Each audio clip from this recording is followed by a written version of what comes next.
So good morning. My name is Paul Hoffman, and as Paul Vix, and by the way, there's 3 Pauls in the room, so we're going to have this issue all day. In fact, 2 of them are sitting next to each other.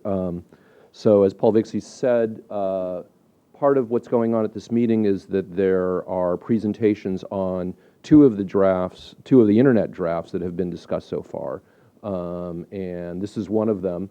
What we wanted to do is not just discuss the internet draft as a technical thing, but in fact as how it relates to what's going on here in the workshop and such. So I guess I will point at Warren. So a little bit of an overview of how I'm going to give this discussion today.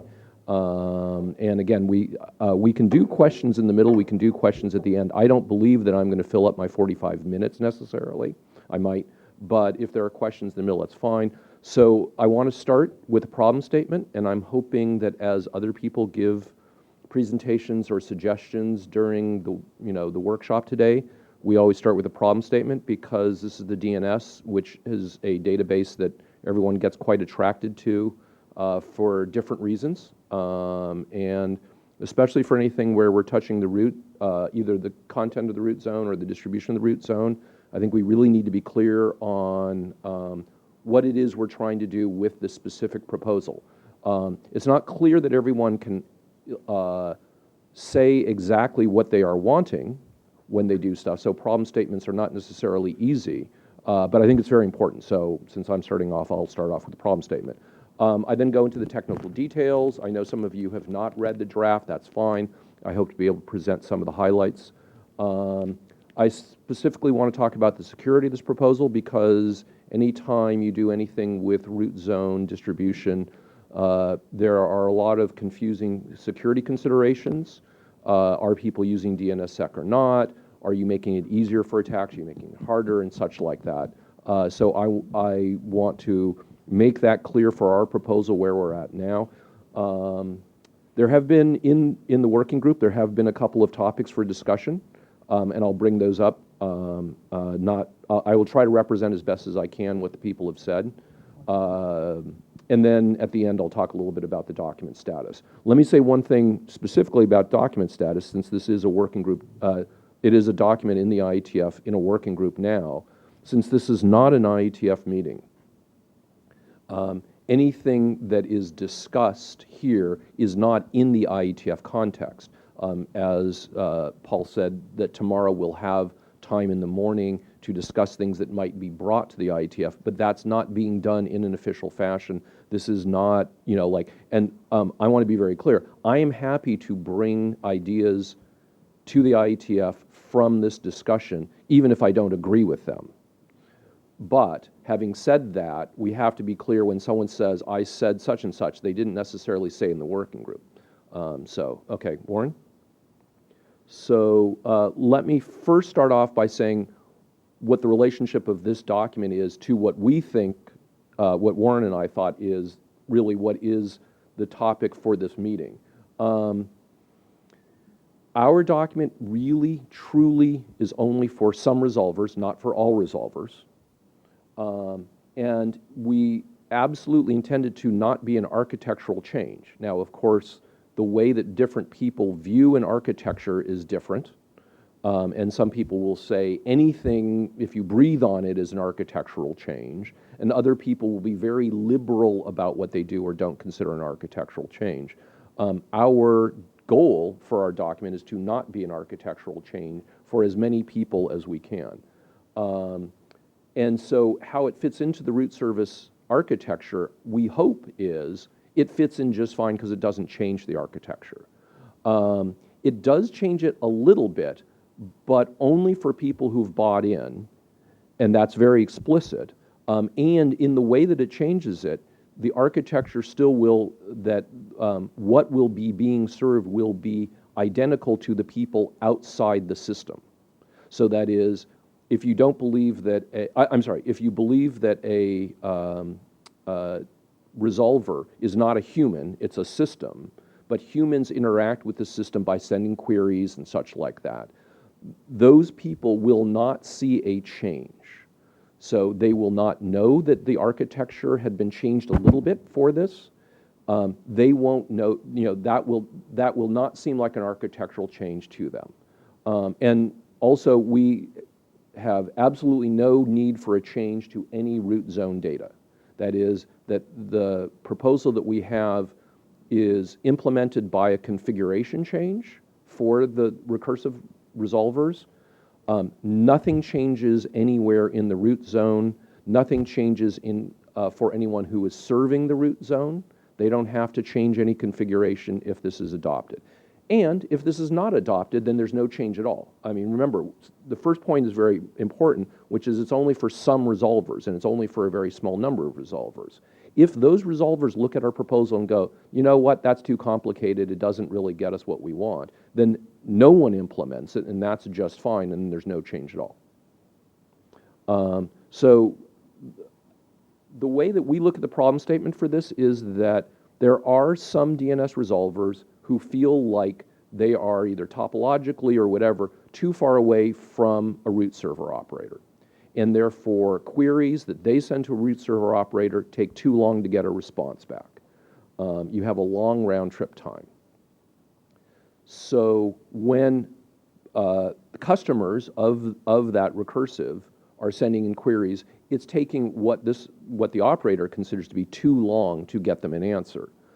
Now, that's only going to be true for answers that are not in the recursive resolver's cache. If it's in the cache, nothing changes. And as we know, for the root zone in specific, almost all the answers have very long TTLs. I'm sorry, all the positive answers have very long TTLs. And therefore, the chance that somebody is asking for a good request that is not in the cache is very low. It might happen right after you've turned it on. It might happen about once a week. But in fact, for a normal recursor, this is only going to be when you are sending queries for names that have an NX domain, such as junk queries, or someone's just guessing, or someone has misconfigured something. So the folks who are concerned, who might be concerned with using our proposal here, are in fact only going to be people who feel like that's taking too long to get those negative answers. They will get some advantage from this for the positive answers, but that advantage is so minor, it's not worth implementing this for those. There's much easier ways to deal with that. Next. So then one of the questions people ask is, well, how do we know what's too long? Well, this is part of the internet. People have very different views about what is fast enough, what is slow enough, and such like that. At this point today, which is where we're starting from on this, the topology of the internet is such that there are often many hops between a recursive resolver and one of the anycasts or even the unicast DNS root servers. But often those hops are extremely fast and no one notices. So in some places, the topology is actually really bad and there are a gazillion hops, or there are a small number of hops, but they're over very, very slow links. And the number of recursive resolvers that are in those positions are very hard to determine. So as you look at this, you have to remember that the length of time that someone is seeing now is related to things like topology, which change. And it's also related to how many anycast servers there are out there. And that changes as well. We know that the root server operators, in fact, are adding new instances of their anycasts quite often. I think Terry's Twitter stream said that he was doing it last week, for example, and such like that. This happens on a regular basis. So that even if someone says, oh, it's too slow for me now, I want to use this solution, that in fact, that it's too slow for me now might go away in a week or a month or in a year. Because there might be, the topology might have changed, and or there might actually be more root server operators that are near them. Next. So I titled this slide applicability, but it's actually the inverse. It's not applicability. This is not useful for people who already have good enough service.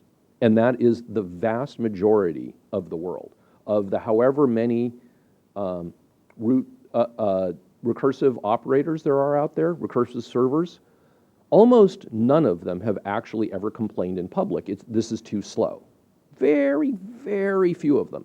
If they haven't complained, if they don't believe that there's a complaint, what we're proposing is completely inapplicable to them. They're already getting good enough service. And that is, again, we believe, well over 99% of the recursive operators out there. And so how can you tell if you think it's too slow? Well, you should look in your logs. You should look at your round trip times and such like that. And my guess is when someone looks in the logs, they go like, oh, look, we are having some delay, but it's only for answers we don't really care about anyways. Therefore, this is also not applicable. Next. So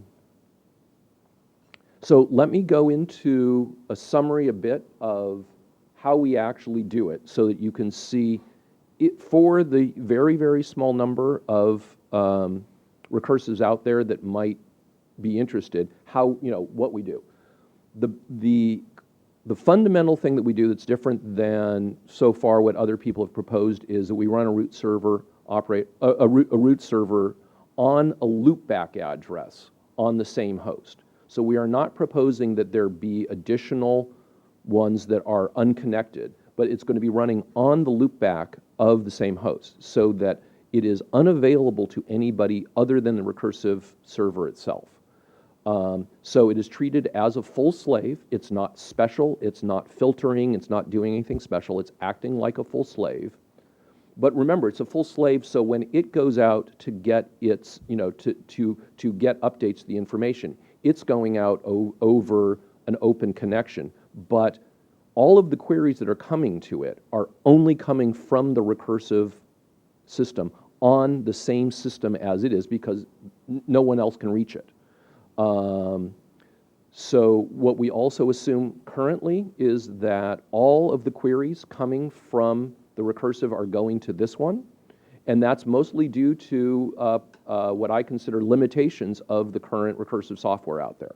That is, that if you look at bind and you look at unbound, they don't allow you to have a stack of things that you want. And in fact, unbound does not even let you specify an order for please only go to the fastest one for me.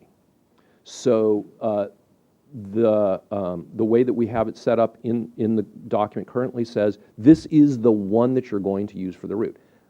Just to be really clear, that makes this system fragile. Fragility is bad. And I'll explain a little bit later sort of how we try to not ameliorate it, but to make it clear how fragile it is. But the fact that the recursor is now looking in exactly one place for its root information is fragile. So the big picture idea again is that the queries that the recursor is making for root information and only for root information never leave the box. They don't ever hit an interface. They don't ever hit a NIC. They hit an internal interface, but they never hit a NIC. Next. So let me talk a little bit about exactly how we're doing this. We use a loopback address. Many people think there's only one loopback address, which is 127.0.0.1. That's not true. There's actually many of them. It's a /8. And the examples that we give in the draft actually don't use 127.0.0.1 to sort of try to drive that point home. But anything that's on 127/8 is never going to leave the box. And so you, as the operator, can pick. If this box is using other things on 127/8, you get to pick an unused address within that space. I want to be clear, we're talking about that the root server is somewhere on your loopback. It is not on localhost per se. It could be, but it's not necessarily on localhost. Next. If you implement this, you have to set up a slave. This actually brings an interesting operational point in that people who run recursive servers often don't know how to run a slave. They're good at recursion. They're not actually good at being authoritative, and especially authoritative for somewhere else. So you need to set up a slave. This is going to be a completely normal slave, but it actually takes some understanding. There are people, in fact, who run bind who only know how to do one set of the commands in bind, not the actual slaving. If you're running something like Unbound, you need to set up a slave which is not in Unbound, because Unbound is only recursive. You set up something like NSD. When you do that, it is perfectly reasonable, like in any slaving situation. You can list multiple masters. We strongly recommend that. The more masters that you can list there, the less fragile it will be. We also suggest that you use IPv6 as well as IPv4. Some people will look at IPv6 and go, oh, no, I'm not dealing with that until next year, something like that. The other thing that's very important here is that as a slave, it needs to return an error if it fails to get a fresh copy in time. That is, this is a real live slave. It is supposed to act like a slave that is able to fall over and say, I have fallen over. That is an operational consideration, so we are now relying on the authoritative server software to be a good slave, to have configuration that will not be broken, to have configuration that will in fact say, I have fallen over in a predictable way. And not just in the log, but to actually start, to not say, oh, I'll just serve stale data, but in fact to stop and say, you asked me a question, I can't answer. You ask me another question, I can't answer. I'm going to keep saying I can't answer until you do something. That is definitely part of the proposal that we have. That's not just a desirable thing. That is necessary for you to be saying, this is the root data.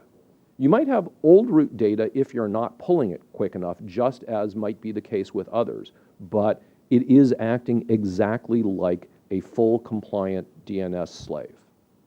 Next. So at the point that you have a local slave set up, you need to tell the recursor, go to this one. And so that is done in configuration. Again, no changes to root zone data at all. And it turns out all the recursors we've looked at have the ability to do this. We have examples in the draft for bind, for Unbound using NSD, and for Windows Server. And I know I actually see some people raising an eyebrow at Windows Server. Yes, there are people who actually run Windows Server out there. There's lots of large companies that do that.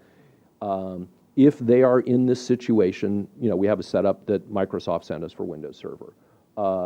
It's really important to understand that because this is operations done in configuration, the configuration for every single type of software changes. And of course, those of us who are running ISC software, no offense intended, Jeff, are used to the fact that configuration actually can change in between versions.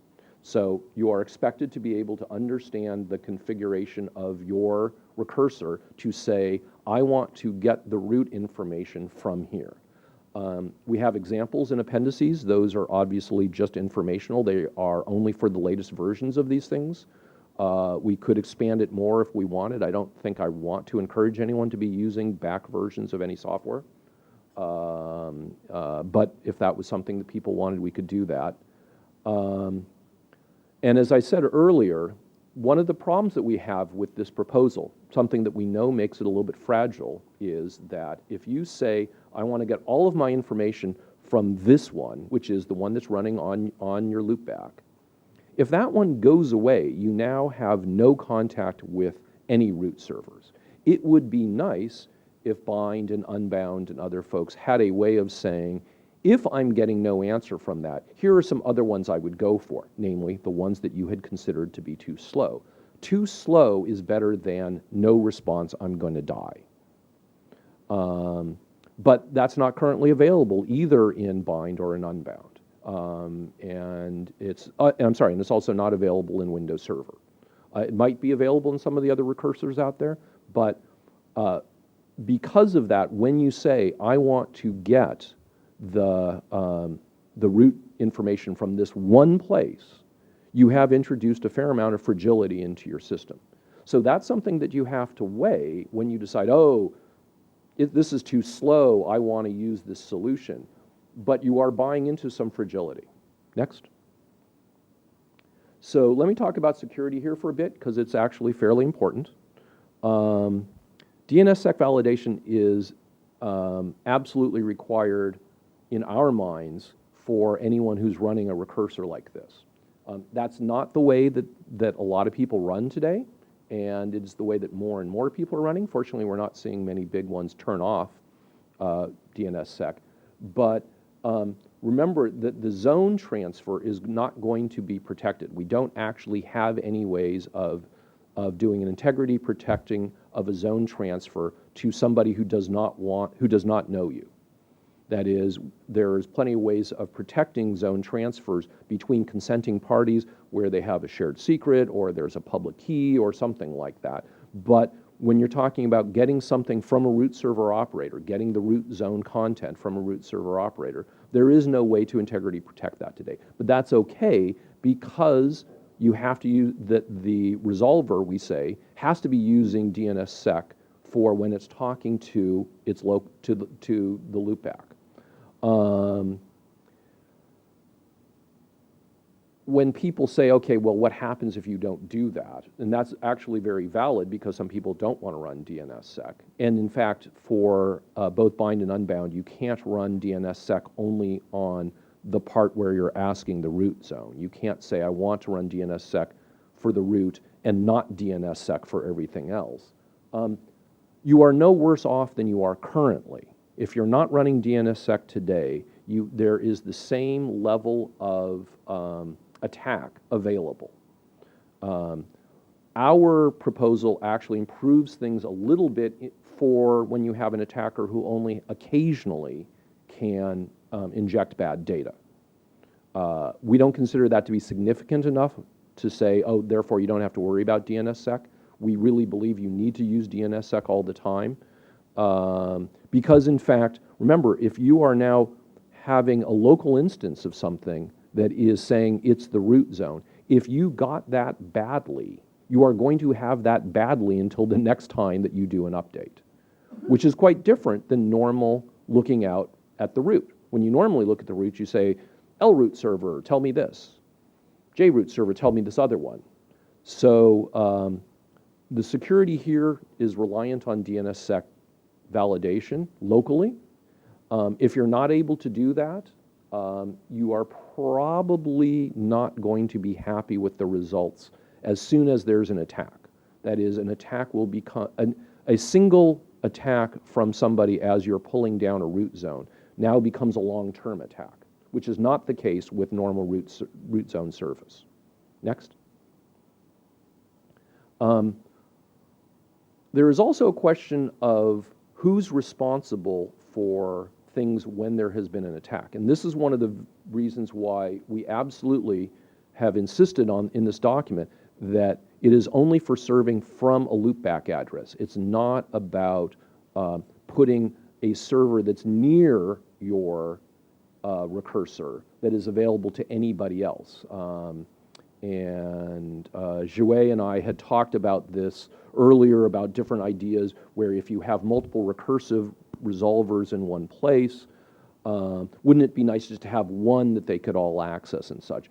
And there are ways that somebody might want to change this to have the local root be available to multiple people. We think that's a real bad idea, and we don't think that it wins anything over saying that if it's running on the loopback, you are absolutely guaranteed no one else has access to it. No one coming in saying, I want to talk to the server at 127.0.0.1 is going to get to that one. So by insisting that it's be on the loopback, we have prevented a number of attacks that you, as the recursor operator, are now responsible for. You are still going to be responsible for giving back bad information through your recursor, but you're not going to be allowing other recursors to get the same bad information that you got. And so basically what this boils down to is that the two servers are run by the same administrators with the same privileges. You never have to worry about a split there because they're happening on one box. And the one box thing that, I keep coming back to that, but that localizes all of the security concerns.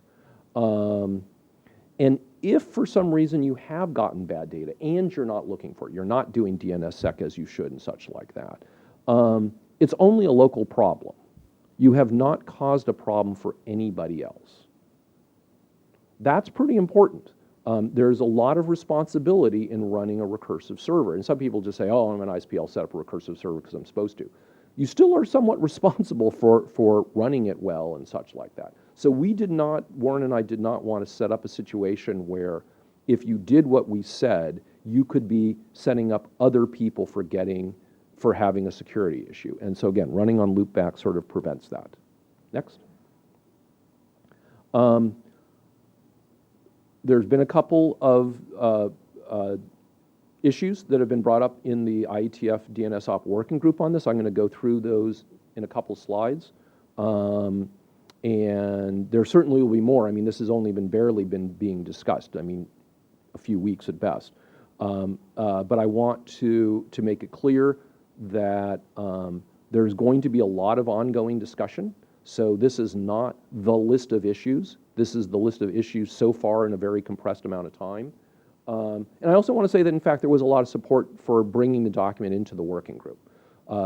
That means two things. One is some people think that the document is great, and the other is that they think the document is bad, but they want to have it in a working group in a single place where they can attack it. And that's a perfectly reasonable use of the IETF process. I myself, in the past, have actually, when I thought that a document would be being discussed not in a place that I had access to, encouraged a document to come into the working group so I could poke at it that way. I mean, this is one of the places where the IETF works really well. One person actually didn't want the document to be part of the working group at all, and the stated reason was that in doing this, you lose data that goes to the day in the life. I don't know if folks know the acronym DIDDLE, but that's the day in the life data that is collected approximately once a year and analyzed, and we get lots of good stuff. And one person said, because having a local copy of the root zone would prevent that data, they were against this document being accepted at all. But no one else had agreed with them. And so in the end, it was brought into the working group with the expectation that there will be changes. Next. So one of the two issues that have been brought up so far is, what is the value of the AA bit in a response from this resolver for things that come from, that are queries for information from the root zone? So this system is now thinking that it is authoritative for the root zone. It has an authoritative copy, but the recursor is asking a separate instance for the information. So with the configurations that we have in the back of the draft now, for the bind and the unbound configuration, someone outside saying, for example, what is the SOA of the root zone, will get an answer back that does not have the AA bit set. That is, the recursor will say, here's an answer, but I'm not authoritative. However, for the Windows version, it will actually come back and say that it's authoritative. They just don't have a way of turning that off. That might be considered a bad thing, but it also might not matter. I mean, at some level, ask, Paul? In your final bullet there, should a requester do anything different if AA bit is set? I will tell you that in bind 4, which once had a 100% market share, and bind 8, the AA bit would come back set on the first cache miss because it was being passed through straight from the authoritative to the stub, and then it would not be set on subsequent ones. So I believe that the entire internet is set up to pretty much ignore the AA bit on recursive queries. So hopefully that is the case. That's why the third bullet says, does this really matter? I guess I could have said really in italics, but we don't know actually whether this means anything or not, because we don't actually have systems right now that are regularly sending back. We don't have recursive systems that are regularly sending back the AA bit set on for things that you would not expect them to. So I believe this is actually a place for research. I'm glad that some of the BII folks are here. I think this is actually a fairly valid thing to look at is, does anybody actually care, when I say care, and I hope that we spend the rest of the day being very, very clear with our words.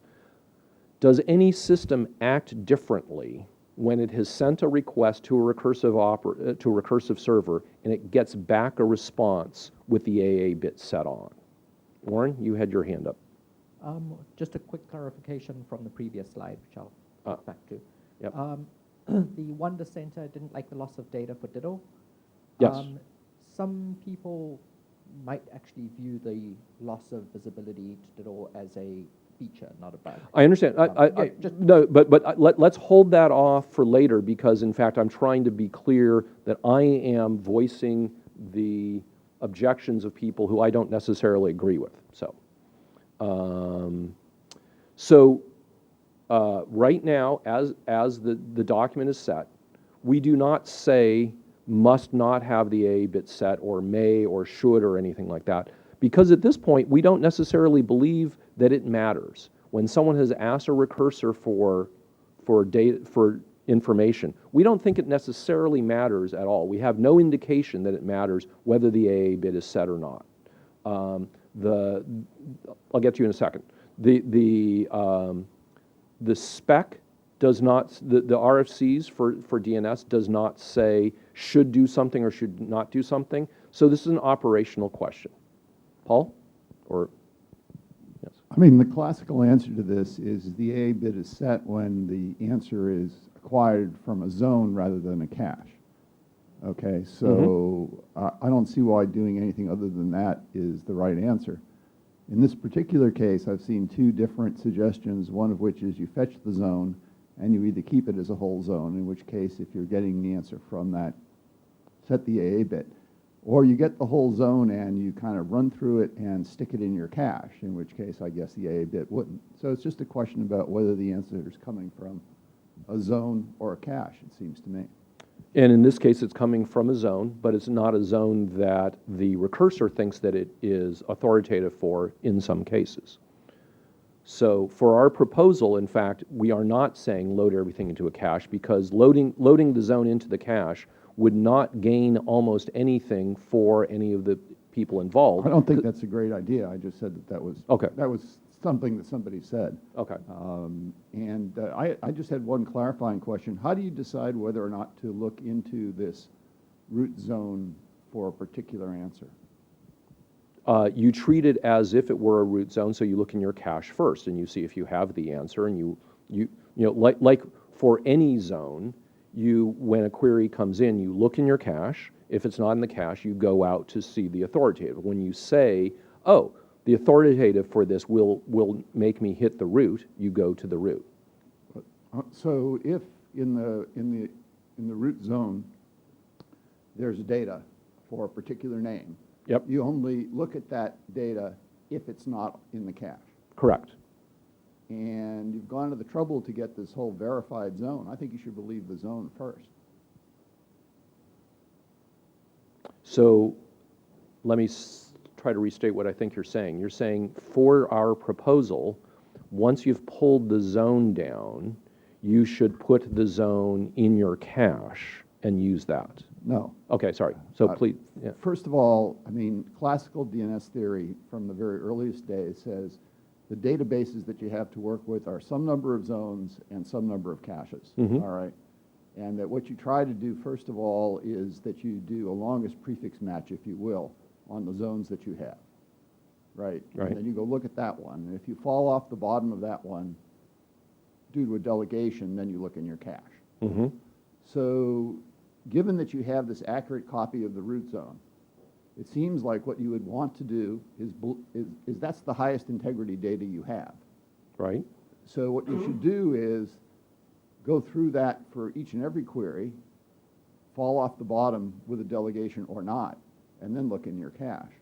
Okay, so let me try to restate that again. The recursor in this case should not cache anything from the root zone. it should be going and looking at the root zone each time because it knows that it's close. It's not quite that. See, the thing. Okay, I'm trying to get exactly to what you're asking. What I'm suggesting is that whatever zone data you have, if you will, should mask stuff in the cache. All right? It takes precedence over. Okay. And the point is that we had inadvertent cases of cache poisoning. Mm-hmm. But if you have authoritative zone data, you just believe it and ignore the poison that sits in the cache and is ineffective. So I'd like to follow up on this. Okay, and Johan had his hand up too. So PVM and I have discussed over the years the ways in which bind got things wrong and caused us to alter the rules for everybody because of bugs in our code. This is one where in 1034, 1035, there is the idea that a server could be both recursive and authoritative, and that there would not be a problem. It turned out with bind there was a huge problem, so we all sort of ran the other direction. And the general thinking today is that any given server should be recursive or authoritative, but not both. Right. So in PVM's remarks here just now, I heard him say, that's silly. There's no reason to have to run the root server on a loopback interface. You should just make a classical server, which we now call a mixed mode server, that can be recursive for the things that it had to go fetch and be authoritative for the things that it got as a zone. Mm-hmm. Recognizing as I do that Unbound and NSD don't work that way. We're really just talking about Power DNS and bind in this case. And not even Power DNS yet. Power DNS sometime later this month, apparently. So yes, okay, thank you, Paul. That helps me understand Paul. Assuming that you two agree, even though you're sitting next to each other. Yeah, Yes. yeah. He's had a conversion, and I've always just followed the Old Testament.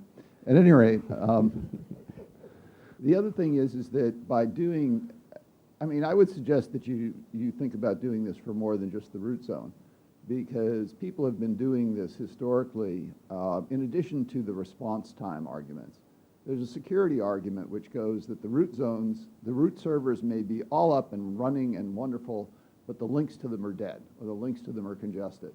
And so there's good reason to say that for availability, you want to get copies of this that you have yourself. And you talk about the fragility of having the single copy, but the fragility of reaching across the backbone, I think, is much less than the fragility of being able to reach all the way across the internet. So having a copy locally, I think, in many contexts, is going to be much more robust than whether or not all of the routers and paths and so forth to the root servers are up. Okay, so that's a discussion for the working group, not for this meeting, because we're really only talking about root server operations and root server architecture. I'm just saying that you're Let me getting a finish. lot of security and robustness. Yes, you do, and you would be changing things, including that would only work for recursives that also could do that. And as other Paul said, that's a limited subset. We wanted to have our proposal be as widely applicable as possible, because we don't know who are the root server, the recursive operators who feel that their round trip time is not that good. We don't know what they're running. Sorry, Johan?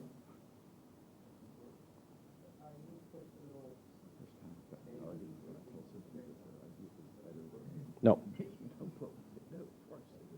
No.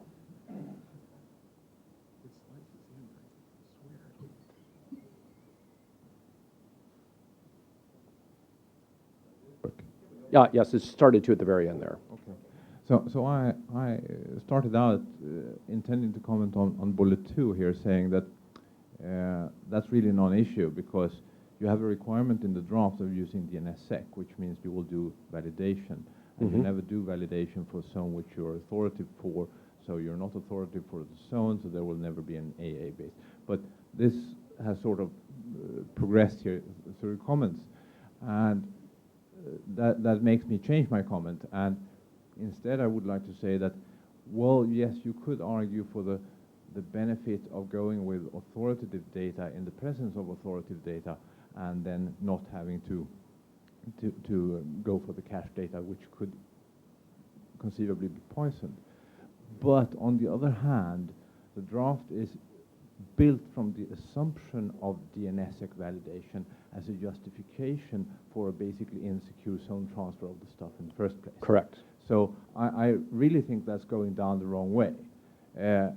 And again, going further into the argument of authoritative data trumps cached data, well, yes, that's the classical DNS definition. I'm fully aware of that. But on the other hand, in classical DNS, we didn't have DNSSEC. Now we do. So with DNSSEC, if we look at the data transfer from the publisher of the information to the consumer of the information through a set of authoritative servers and a set of recursive servers, basically the authoritative servers are just becoming glorified caches. They're sort of just caches that happens to know everything about the particular zone.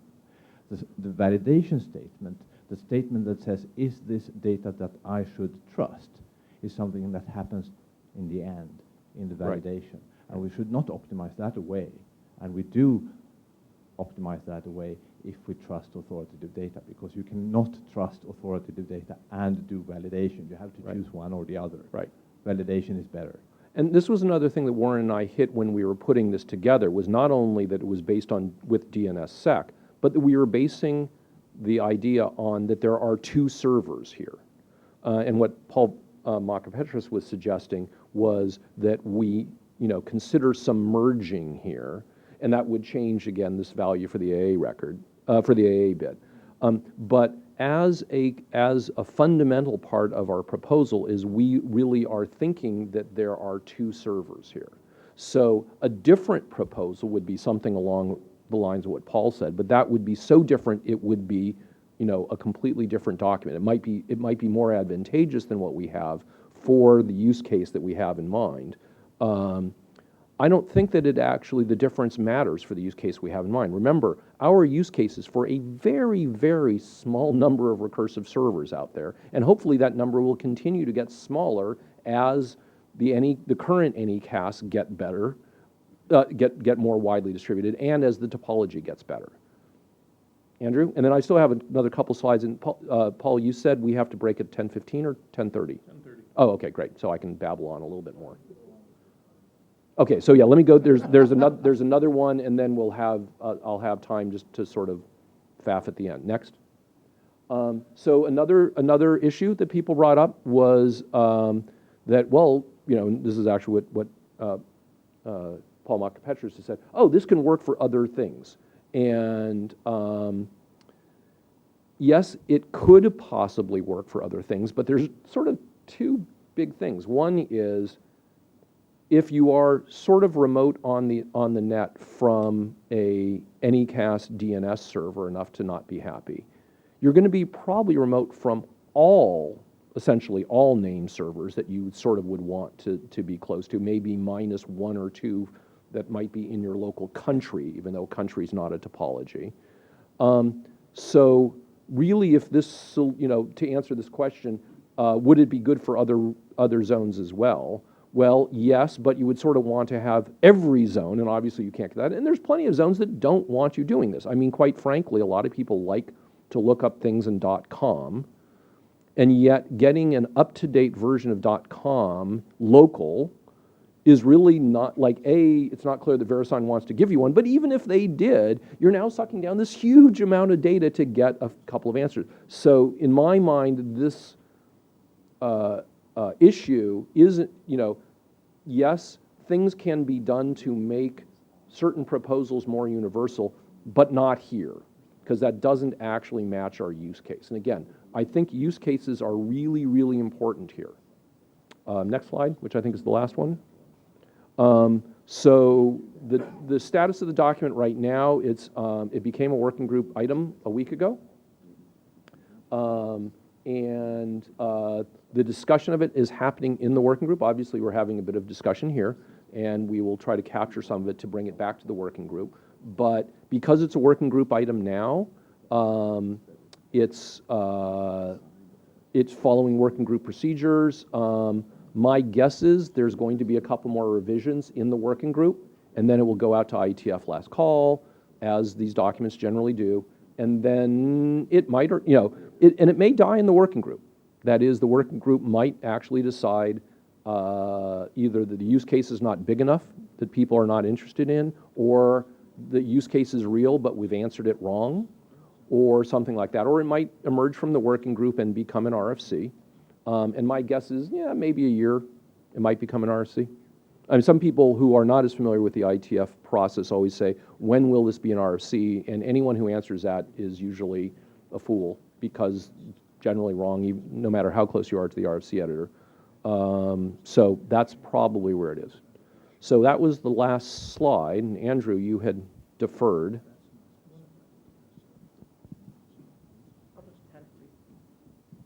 Thanks.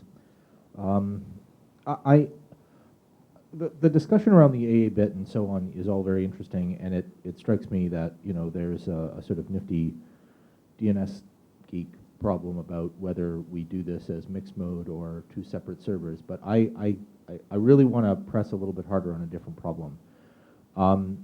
There are two things that you said in this presentation. One of them is that you think that people will revert to the so-called real root servers as the Anycast stuff gets more widely deployed. And then secondly, this arrangement is actually introduces a fragility that you don't have today.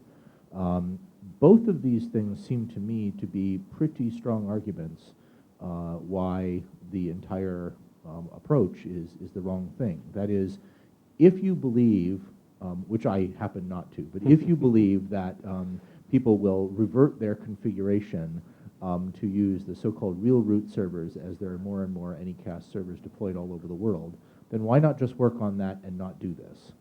And more importantly, if you think that this is going to introduce new fragility into a system that is already broken in all kinds of ways that we don't understand, then why would you introduce that additional fragility? In particular, the existing root name server system works remarkably well, despite the fact that it's got all of these gaps and so on. And that's partly because the protocol is designed to be remarkably resilient and the TTLs are long. So for the most part, people are not having many of these problems. Now, one of the complaints is, well, there's all kinds of negative answers and they're not getting back. We could fix that problem by increasing the negative TTL on the SOA and be done with it. Correct.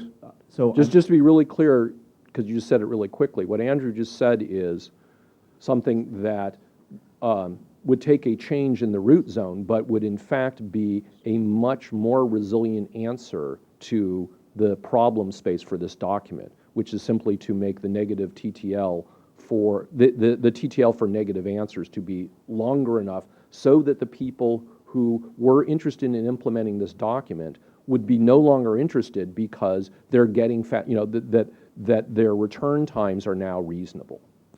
I mean, assuming that is what the real point of this is. That is what the real point of it is. Well, it's what the real point that you have in mind. Yes, but I'm right. not sure that As everybody the has author, the same yes, point. right, okay.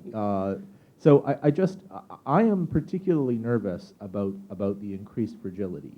If you hang out on the operator lists, and you read stuff there, people are deeply confused about the 90,000 million 11D things that we have to say about the DNS and the RFC series, right? Nobody can find any of those things. They don't know how it works. It's hard to look up. It's hard to understand. And if you go and read them, they're written in this cryptese that only the initiates of the DNS world can even possibly understand.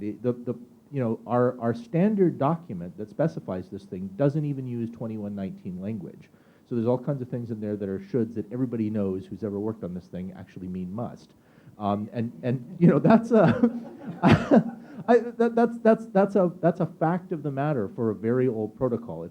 It's not a whole lot better in other old protocols. This isn't, by the way, a criticism. Right. And to make it worse, what we're proposing here is in fact not a change to those, but it is a change to the configurations, and the way that you change the configuration is different between various implementations. Right. So it's not just a confusion about or fragility about the protocol, But it is also one for, in fact, for the implementations themselves. So I guess the point that I'm trying to make is, this is, what you're proposing is a significant, in fact, operational change in parts of the network that already have dodgy operations.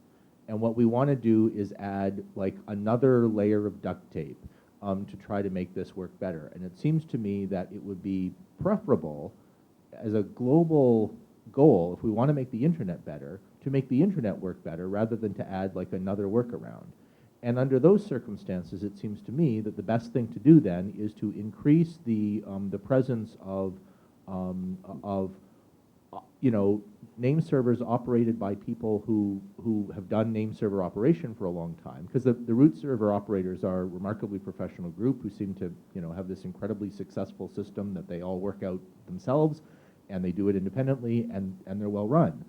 And I'm just not convinced that adding this task to the job of a harried system administrator who, in like the 20 spare minutes he has between his coffee and the 900 Windows boxes that he's got to update today, also he's going to do a zone transfer to the root zone. I don't think that that's going to make things more robust. I think what that's going to do is cause breakage in all kinds of weird ways. One of the things that is in your proposal is to have this sort of fallback mechanism. I know we talked about this a little bit. Supposing that you added that, it's true that like if the server's just not responding, okay, the fallback mechanism is pretty easy. But actually DNS servers tend not to just not respond. Instead what they do is they give you strange errors that we can't even agree what the meaning of them is. And I'm just worried that what we're going to do is create a situation where either the zone gets really far behind and nobody understands why, and so they just like turn it off and reload it, and they've got like an 83-month-old zone file there that they're going to like keep refreshing the thing in order that the expire time doesn't hit. That's not a better internet. That's a mess.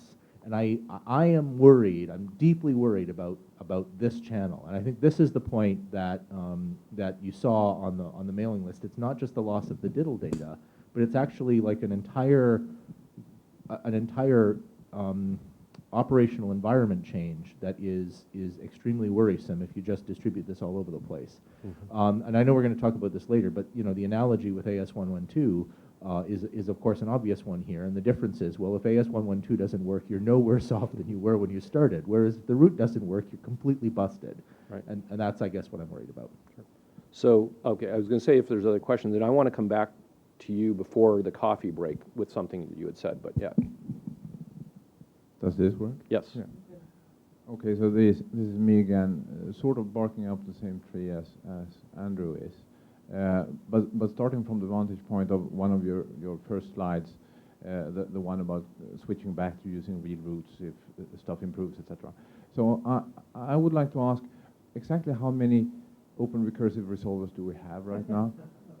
Open recursives? Yeah, a fair number. Yes. For how long have we tried to get those guys to fix their stuff? Ah, I see what you're saying. I was like, what does that have to do with it? Yeah, right. For a while. Yes. Have we succeeded? Right. Not very much. Yeah. So my point is that if you look at DNS operations, you have the authoritative side, and we, not always, but most of the time, we can sort of find the guys. And then we have the recursive side, and we have no clue how to find the guys. Right. And Jeff can speak to that quite well, actually. And the basic assumption here is that in most cases, we will never get to them. In some cases, we will get to them basically once during their career. So that's the single shot we have. We had a single shot some years ago with the Kaminsky attack. The Kaminsky attack sort of woke people up and they actually upgraded software. Many of those people upgraded software, and we will never ever talk to them again until they retire and do something else. Mm-hmm. So I really question stuff that adds new complexity and adds new configuration to recursive servers, because if we get it just a little bit wrong in some way, or if the reality changes, we will never get to them again. Right. Mm-hmm. Is it really worth the risk? Right. For those ones who are doing it. Yeah. Yes, please. So, actually, if you could wrap this up by in 6 minutes. Yes. And leave this as a question to discuss before lunch. We have a 45-minute period during which this topic Okay. would be a good thing. So, Okay. don't feel like you have to finish this. I don't. I know we have that tomorrow. Please. Yeah. Thanks, Paul. Actually, I have to admit, one way from cynic. Actually, I have to admit that I was inspired by your draft when I see this draft for the first time. But I wonder if it's possible for the DNS operator or for the ISPs to change the draft a little bit to divide the recursive service you mentioned in the draft into two independent services with different functions, which means one slave cache server and another is a recursive server. The slave cache server will use a unicast address instead of the loopback address on the recursive server, which means the slave cache server is operated by the ISPs and it will provide the service for the multiple recursive server within a local Within the area. ISP. Yeah, or within an autonomous sphere. And the recursive server will send the queries for the root to slave cache server first. Then if it fails, then to the root server, real root servers. And because I think to minimize the loss of data, the recursive servers are supposed to get the zone file or update the zone file as frequently as possible. And I think it will, cause huge traffic to the root server. So if the slave cache server are managed by the ISP,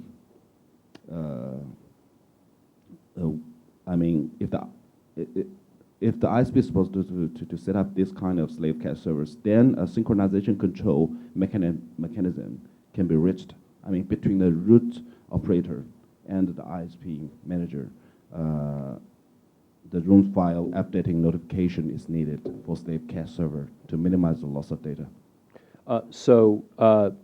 Something that Paul said just a moment ago, which is that we have another discussion period. What you've just proposed is actually quite in sync with what the next presentation will be about, which is to have within an AS the ability to do this. So let me say two things. One is I think we can have this discussion during the slot just before lunch. But the other is what you're proposing is actually quite a different proposal than we have. I know that you're saying, oh, if we could just change this one part, but that changes a bunch of the assumptions. One of the assumptions that we have, going back to our use case, and again, I think use cases are really, really important for any of these proposals, is that this is probably going to be a lone ISP.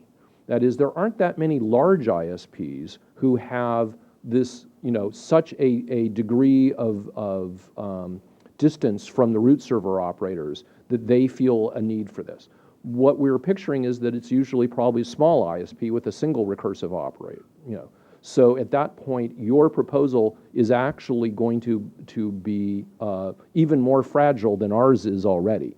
So let's have that discussion of a slave that, or a root zone slave that is for a group, a local group within an ISP.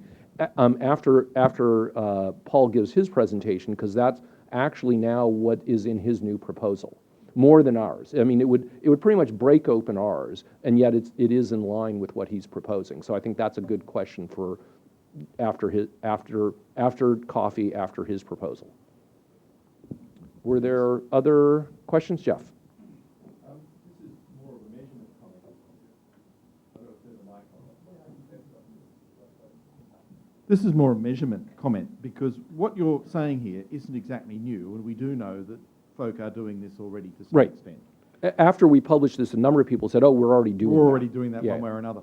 Oddly enough, if you combine, say, the DITL data, which is a record of the queries made by recursive resolvers that ask the root, against, say, a measurement like APNIC does, which actually sits out and spans the entire internet with unique domain names, and works out who are the resolvers that actually ask authoritative name service. Sure. It's pretty easy to actually understand, A, who's doing it and who's not already, and B, what percentage of users are covered by resolvers that don't actually ask the root. Yep. The current back of the envelope... Data would be wonderful. The current back of the envelope suggests in excess of 25% of users use resolvers, the recursive resolvers that do not query the root. 25% today. Really? Yes. I am shocked. Why? Uh, Google's public DNS doesn't query the root. Yes, it So, does. Not the way you think. Okay, well. It's not prominent in DITL data. Neither does OpenDNS. OpenDNS, 0.78% of users, possibly a bit higher, doesn't. So there are quite a number of resolvers doing this already that covers a So, huge Jeff, span. So all I'm saying is wrap back measurement just will one, help. yeah, and I would love to see more measurement, but wrap back one sentence. When you said that Google does not query the root servers, I've been told the opposite. And then you said, oh, well, not the way you think. So, Someone else said not the way you think. Look in the DITL data. You don't see much in there. We actually primed DITL this last time. mhm. We started a massive ad campaign in DITL. We have a Right. whole bunch of data from all the recursive name servers that query authoritatives at the root. Google does not feature. Okay, so that, to me, that's an interesting thing because I've been told by the person who does the Google one that, oh, yes, they do, and they're totally uninterested in this idea at all. They have no problem. Most of their servers have, 1 millisecond hop over, and they don't care about the negatives so much. So I would be very interested in that. Actually, Paul earlier had said we really want to break right at 10:30, and it's now 10:30. Can you hold that for the time after, or?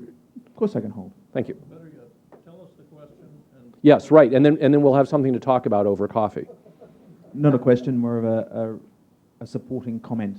Mm-hmm. And I'll make it very briefly, if you like. Taking off my root operator hat, I precisely did this. Running ISPs, I did exactly this, and many people do this.